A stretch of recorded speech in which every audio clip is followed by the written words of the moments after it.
एक साड़ी की दुकान पर कोई देवी जी साड़ी खरीद रहे थे और माताओं का बड़ा अच्छा स्वभाव है।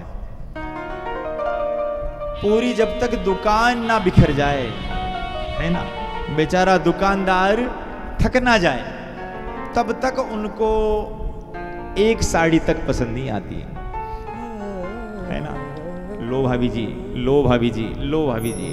ऐसे एक दुकानदार साड़ी पे साड़ी, एक नौकर सेठ जी बैठे हुए थे और नौकर दिखा रहा था, लो भाभी जी पसंद, लो भाभी जी। और ऐसे करते करते इतनी बड़ी थप्पी लगा दी, पर वो साड़ी पसंद नहीं आई। और जब साड़ी पसंद नहीं आई ना, उसी समय नौकर ने सोचा करूं तो करूं क्या।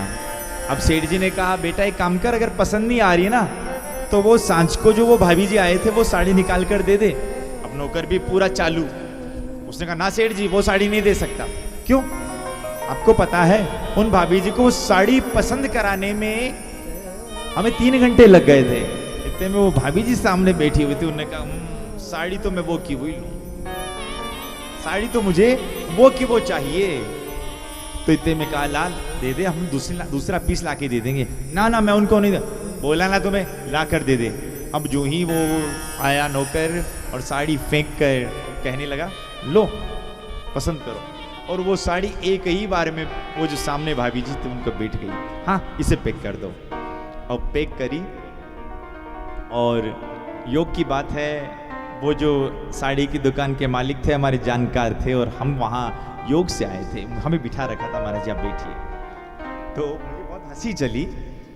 वो जो ही गया और उसके बाद हमने कहा एक बात बताएं महाराज जी, ये साड़ी 3 साल से बिक नहीं रही थी और हमने ऐसा तरकीब लगाई कि ये बिक गई है। स्वभाव ऐसा ही होता है माताओं का कि जब तक कोई प्रशंसा किए जाए और अगर किसी दूसरे को ऐसा जम गया, माना ये तो अपने को चाहिए,